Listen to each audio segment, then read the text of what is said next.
welcome back to Hold, Flip or Dump. Alex, it's your turn to pick. Do you want to give us an intro to what you decided to go for this week?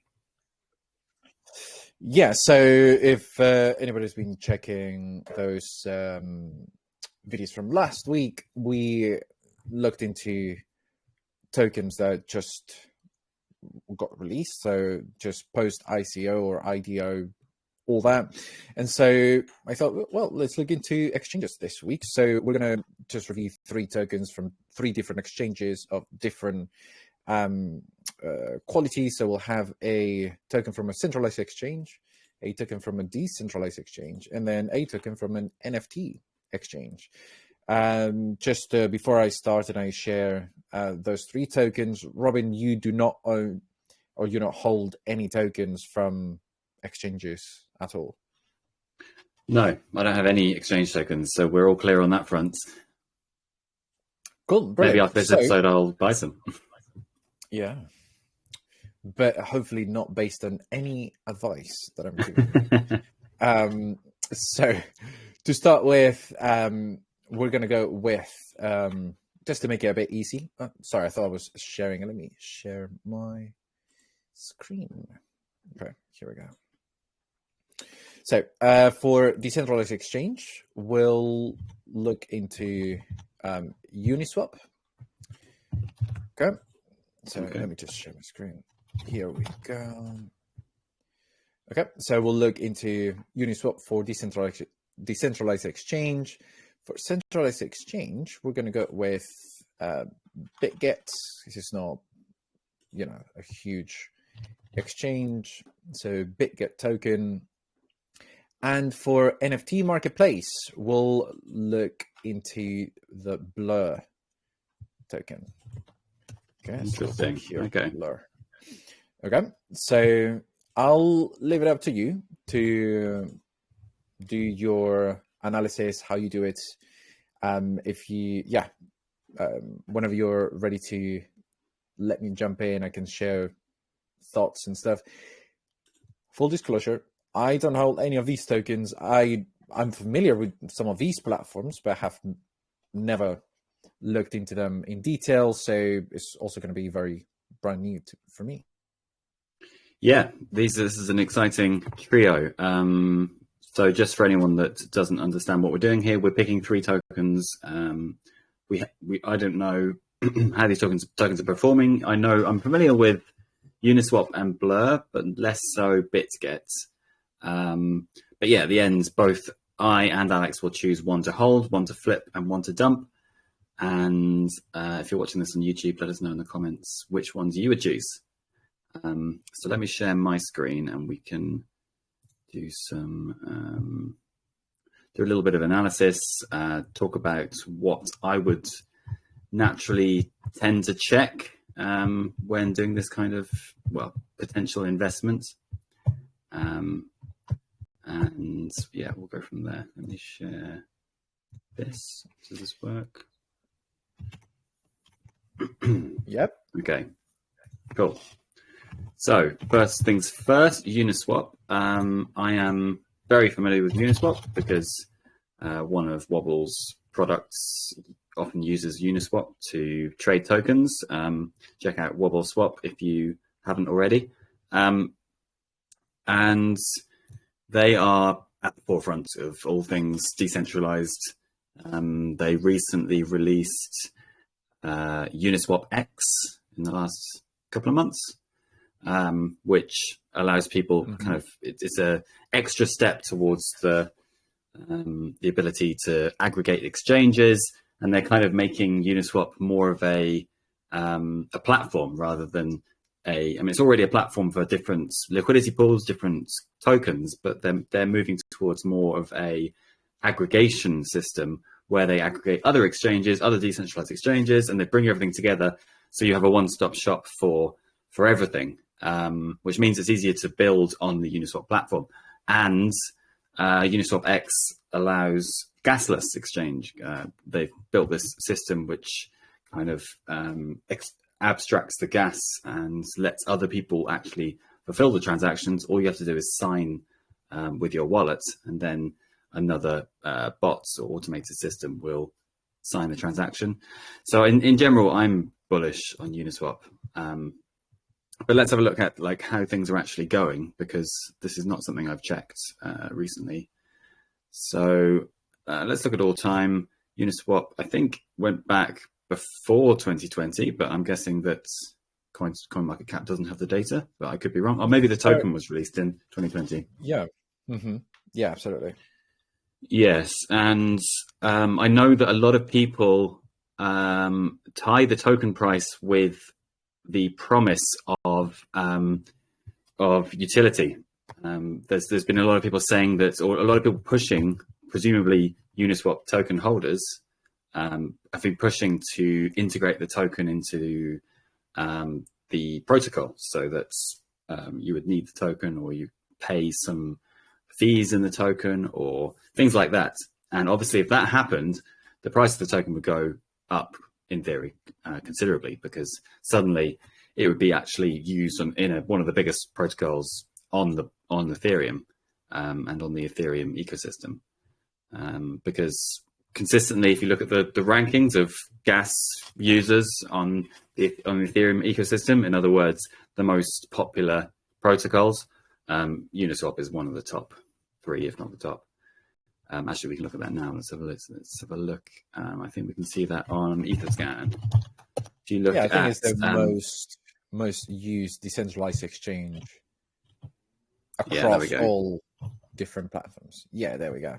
In the last 24 hours, 14% of all gas, which is pretty substantial. So yeah, Uniswap is one of the biggest players and one of the oldest players in the ecosystem in terms of just the blockchain tech in general. So very bullish. The price movement started around $5, shot up in 2021 to $43, and then came way back down. And since the most recent bear market, it's been hovering around $5 again. So it's kind of done reverted to its original price. We've seen a little bit of an uptick in the last month, but that's kind of in line with the market in general. So that would be expected, I think.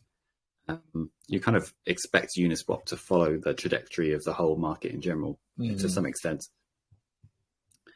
Let's see what we've got here. Uniswap X's cumulative trading volume has exceeded 1 billion since its launch in July this year. That is very impressive. And also, I think Uniswap recently introduced a fee on their own swap protocol. So if you swap through the Uniswap interface, you now pay a fee to Uniswap, which I think somebody did the maths, and they are already making a huge amount of money through that, as you can imagine. If you swap externally, or if you swap through an external aggregator but use the Uniswap tech, the Uniswap protocol, you don't pay a fee, is my understanding. But if you use the Uniswap interface, you do. So they're already monetizing what is one of the biggest protocols, the biggest protocol. And if they were to add some sort of mechanic using the Uniswap token, we would see a large increase in the demand for Uni. So yeah, in summary, I'm pretty bullish on Uniswap, and I don't own any, but I probably will at some point.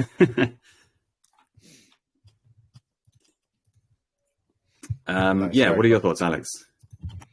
Yeah, interesting. I'm looking into a couple things. So I'll share my screen briefly, and first thing is DeFi Llama. Super interesting.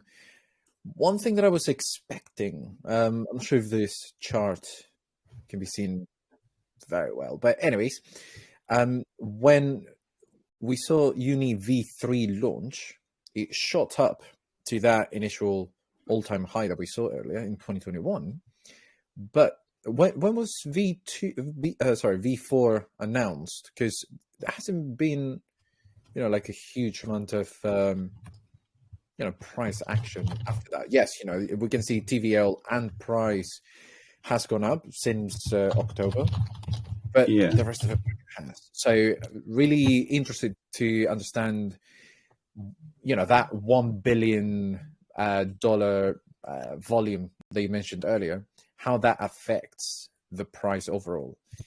And that would be number one. And then number two, one thing that I'd like to know is this. Interesting. Which is the vesting schedule. If we see that, and we're here today, then it looks like, let's see, there's at least $500,000 worth of Uni token, sorry, that is still to be vested. So something very important to bear in mind there. Interesting. Yeah, this is interesting. And you mentioned version 4. That's a good shout, because version 4 has been announced. It's not yet been released, or the final version hasn't yet been released, but that will allow a certain amount of modularity for building liquidity pools. So you can add these modules onto liquidity pools, which allows for more access for developers to build on the Uniswap platform. Whereas version 2 and 3, I think, were just improving the protocol, making it more efficient and adding certain features that the community had asked for. Version 4 is much more of a building a platform and allowing people to add automation to liquidity pools. So if you add to a liquidity pool, you can airdrop a token automatically. You can do a wide variety of things all on chain. And they've got these little hooks which allow you to hook into certain actions within the V4 protocol, which is, I think, going to be really big. And it's going to be fascinating to see. It's kind of like an app store for liquidity pools. You can just add an app to your liquidity pool if you want to add certain functionalities. And I think, some of the future Wobble tech is more than likely going to use this as well. Well, there we have it. You sound very excited about this. Now, I'll go just briefly before we move on to the next one. I'm quite interested to find out. Sorry, that's our next token. Yeah, so we spoke about this, the price action. I'll just go briefly into a bit of a shorter time frame. There we go. And to be honest, it's not looking amazing. Still going onto lower highs constantly, even if we, everything looks like lower highs.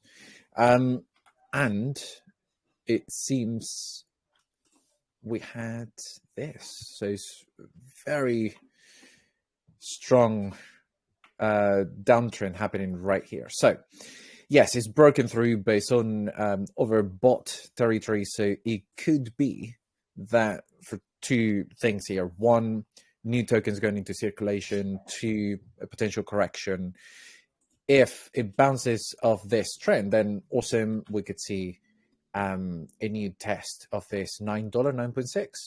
Otherwise, it looks more likely to go back to retest these levels and then keep bouncing and potentially going down. So there's two scenarios there. It depends on what happens in the next couple of weeks, based on price action. If we manage to sustain the trading volumes and all this great green activity that we've seen, but it looks like a potential downtrend for Uni. Yeah, so I guess even if you are bullish overall, maybe it's a good time to wait with an expectation of buying cheaper in the future.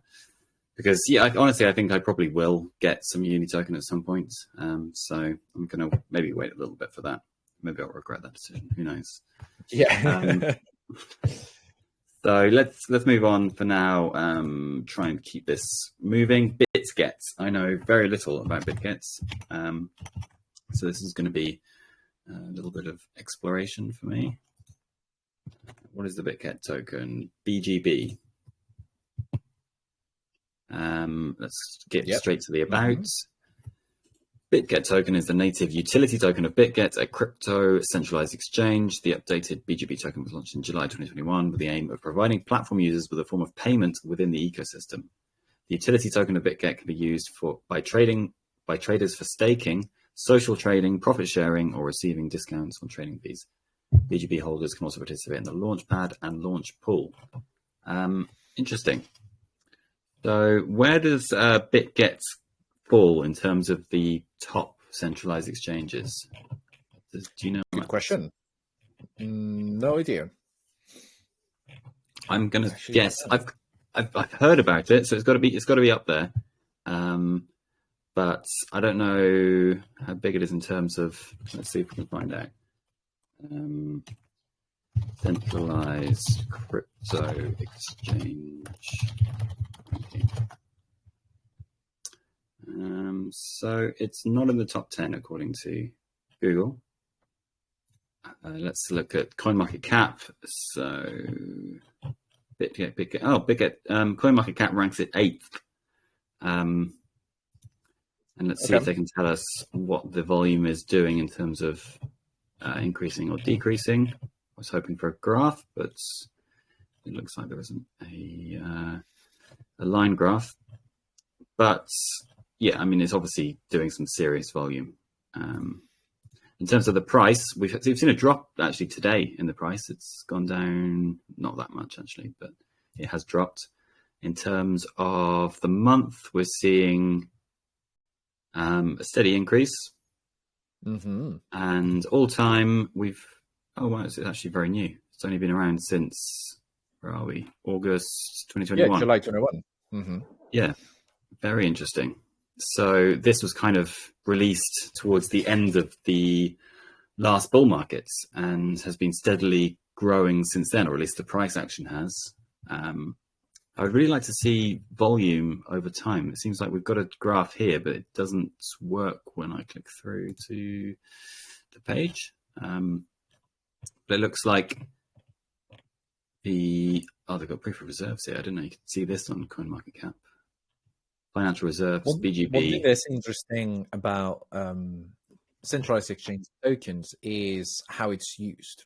Because in this case, it tells you, yeah, so utility token, and according to CoinMarketCap, if you've got BGB, then you get a discount on trading fees of up to 20%.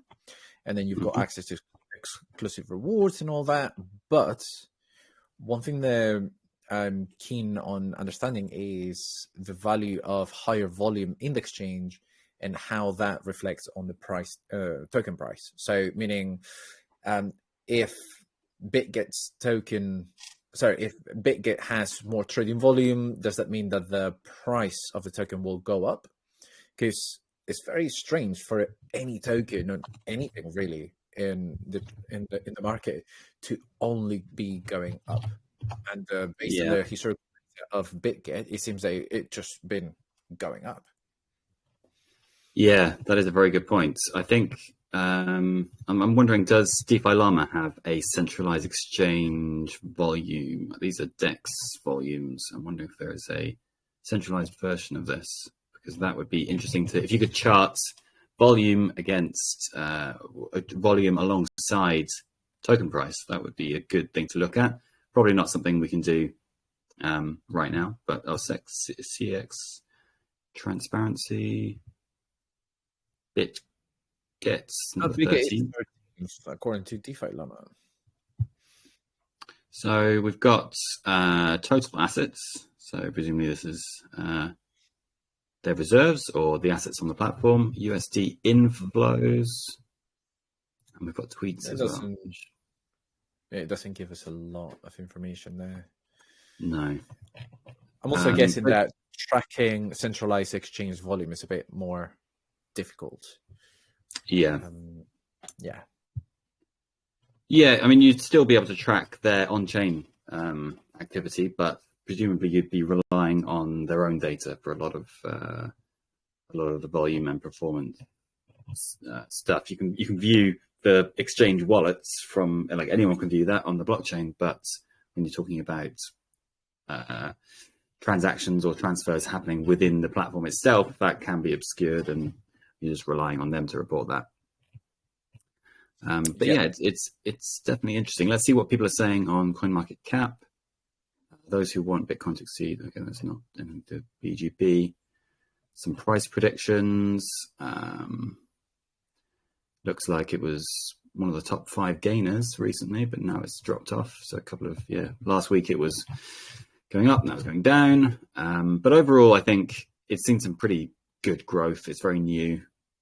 It'd be interesting to know what their backing is like, because if you're a centralized exchange, you need to have some serious backing, as we've seen with some of the other exchanges, most recently Binance. There was lots of rumors flying around that they didn't have the reserves to back up their deposits, and that people should get out of that. And also, obviously, FTX is the big example of not having the required reserves. So there's a lot of trust when it comes to centralized exchanges. And personally, I would never leave any serious crypto on there. But you'd hope after FTX, people have learned their lesson, and it's no longer going to be a case of people getting rugged on central exchanges. Just looking at their website, so they've got copy trading. Interesting. Proof of reserves. They've got some kind of proof of reserves, cold storage. Protection fund, our 300 million USDT fund gives an extra layer of protection against security threats. Okay. Messi is endorsing them, or at least he's an ambassador. So, yeah, I wonder how much Messi knows about crypto. I'm guessing he knows, whatever they're paying him. Right? He knows what he needs to know. Exactly. Cool. Yeah. So let's go to. Yeah. Do you have any thoughts on that, Alex? No, not much. I think that's something that I hear a lot when it comes to crypto trading, is that there's no point on doing technical analysis on centralized exchanges. I must say that, again, I've never held any tokens from centralized exchanges, and nor decentralized anyways. And it's quite interesting to hear that comment all across the internet. So again, why do they say that? I'm guessing because the price is just based on activity, and so you never know what that activity means. So what I mean by that is, if you look at the BitGet token on CoinMarketCap, just to make it easy, it kept going up in price when the whole market kept going down. The market was going down because there was the start of the bear market, there was a FTX collapse, there was the Terra collapse. All of that was going downhill, but BitGet token kept going up. So that means that maybe because people are just swapping their tokens, so they're just withdrawing funds, just to safeguard the funds.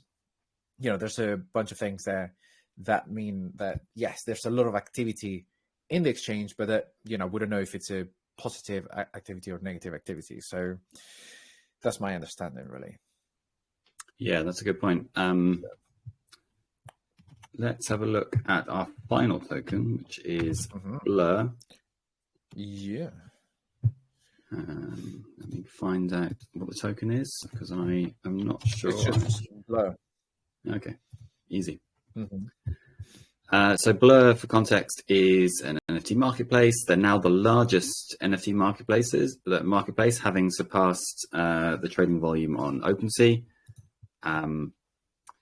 And they airdropped a lot of the Blur token, or they have been airdropping as part of their growth strategy. So their growth strategy was quite, I don't want to say a pyramid scheme, but it certainly had pyramid scheme aspects to it, I think. Yeah. There was, you earned a certain amount by referring people, and those people earned more by referring other people.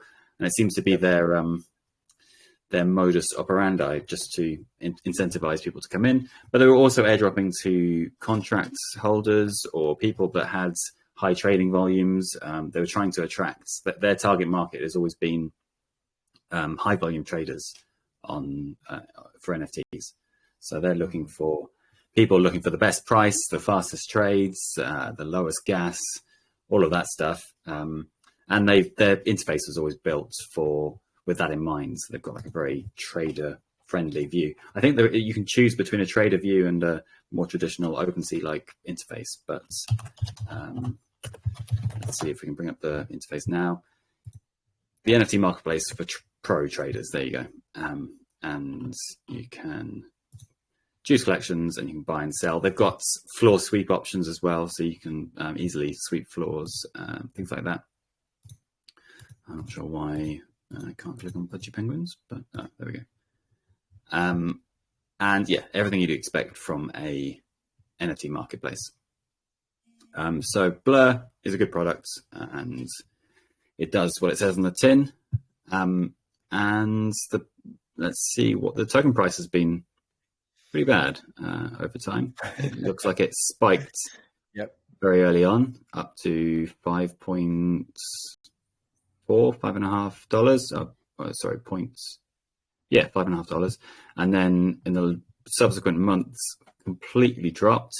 So this is probably the hype around the initial airdrop announcements. And then it's come up recently. I think possibly they've just completed season 2. Which was a large part of their strategy for the airdrops. Here we go. In season 2, Blur became the #1 Ethereum NFT marketplace. 6.1 billion trading volume, 260,000 unique users, 65% average market share. Wow. Yeah, so they really have completely captured it. I don't know where I saw a graph, but if you look at the market share over time, it's just been a complete it's been bad news for OpenSea, because OpenSea used to have a very large majority, and overnight it seems, or realistically over the space of a few months, they've completely lost that over to Blur, because one of the main reasons, of course, is Blur was offering cheaper trades because it was not honoring artist royalties on some collections. So it was if you're a high frequency trader and you're trading large amounts of ETH, it totally makes sense to not pay the artist a royalty. They have since instigated some artist royalties, and I think they are now taking a more balanced approach, but that was one of their early draws. And yeah, there's like, I would say that the token seems to be less of a utility token. I think I'm right in saying that. I'm not sure how much utility the token actually has. Let's see if we can find out any. Yeah, it's a native governance token. Okay, so it's not used for fees, or the only thing is that it gives you voting rights. That's my understanding. Right? Yes. Okay. Yes. I could be wrong about that. Always do your own research, but. Here we go. What was the Blur airdrop? The series of Blur airdrops gives access to Blur tokens in the form of care packages. The care packages are 4 tiers of rarity and were distributed to users who were active with beta testing 6 months before the official Blur launch in October 2022. The second airdrop was for traders actively listing on the marketplace through November 22, while the third drop was allocated to traders who placed bids on Blur through February 14th. So they've been rewarding activity on the marketplace by dropping their native token. The February 2023 airdrop was a massive global event, with Blur's price jumping to over $5 before dropping to under $1 within 24 hours, as many recipients sold straight away. I think that we'll see this with the price. It'll drop whenever there's a big airdrop or a big airdrop announcement, because the supply will be massively increased. Let's just have a look at the market cap. That'll be interesting as well. So the market cap has actually increased considerably in the last month or so. So I don't know. I don't know whether it's a bit of an unstable investment, Blur, from my perspective, because the supply is so all over the place. I definitely want to understand what the future holds in terms of future airdrops, and I don't know if you can completely understand that. But it seems to be people are sticking around, pumping the price, and then maybe they'll sell when they get their next big airdrop, which is risky for you as an investor. Yeah, what do you think, Alex? Yeah, I'm going to say that. So I didn't know Blur has 65% market share. I think that's crazy. And yeah, I think that it's been very controversial. I've never really used Blur. I've never been a ETH NFT holder or trader. But yeah, I think that if the token is just purely a governance token, that doesn't give me a lot of confidence in wanting to get into this particular token. But yeah, again, not worth doing a lot of technical analysis, because we see the price action activity since launch, apart from that huge spike, has been essentially flat. It's been a flat line ever since. So Yeah, there's not a lot of opportunity going on. So that being said, Robin, what would be your decision? Yeah, this is a tough one, but actually an interesting one, because for the first time in a while, I feel like I've actually got some knowledge of what these are. Let me just show you this graph before I come to any sort of conclusion. This is the market share of the top 6 NFT platforms over time. And you can see OpenSea up here, back in January 2022, had nearly 90% of the market share. And as of February, this is quite old, this chart, but even February this year, dropped to 36%, and Blur was on the up. And I think actually it's continued to drop, and Blur has continued to increase. I don't know what the numbers are right now, but yeah, Blur is doing very well, and OpenSea is not. Is the TLDR. So yes, we've got. I think overall, as you could probably tell, I'm very bullish on Uniswap, and I have considered buying the Uni token before. So for me, that would be the hold, because I think with Uniswap X and version 4, they are really embracing the platform building, attracting developers, building a really, really vibrant, functioning ecosystem, as well as a great product. So yeah, that's an easy hold for me, really. My dump would be, I think I would dump BitGet, not for any like negative reasons really, but simply because I don't know much about it, and Blur is more of an easy flip, because I think you could time it with Blur, where if you looked at the supply and you looked at the price, and you looked at when the airdrops were announced, obviously everybody else is going to try and do this as well. But if you manage to buy some before an airdrop, and then the hype surrounding an airdrop would probably mean the price would pump, and then you could sell at the top of that hype, maybe you'd be able to get a profit. Not something I would advise doing, and probably not something I would ever do myself, but that's like a vague strategy for getting a profit from flipping Blur. But yeah, Uniswap is the easy hold, and I would dump BitGet just because I think Blur is maybe a little bit more volatile and easier to time. Yeah, what do you think? Okay. Interesting. I've got a very different opinion, but we'll keep that. I'll be short and sweet. I would actually hold BitGet, and just purely because everybody that has it doesn't really matter when you buy, you've made money. Yeah, I mean, if you bought I don't know, let's say here you bought on February 16th, and then you try to sell on February 20th, then yes, you lost money. But the whole point is, if you hold for a bit longer, you would have made money. So, just even holding it for a couple of weeks, surely, based on this chart, you're going to make some money. So I would actually hold BitGet. I would dump Blur just because of this flat line. It will be a very, unless you're using leveraged trading, it's going to be very hard to actually make any substantial gains anyways, even if I try to time it with the announcements. So I would probably dump this. If I had any, I would dump it right away just to move on to other stuff. And then Uniswap, I would flip. I also like Uniswap. I think that it's a really good project. But again, it's been on this downtrend that we saw earlier. So yes, it's broken through that resistance, but there's still a bit of room to either retest and then start going up, or otherwise we could see a potential drop to, about 22% drop to retest this support line at around $4. So I would flip this. But again, I think that BitGet is the most attractive for me to hold for the long term. But again, it was your review, was your analysis, so we'll stay with yours. And yeah, very interesting, really interesting way of seeing how you analyze these tokens. And next week we'll review the 3 previous tokens that we set to hold and see how they're doing, and just see whether we were right or not.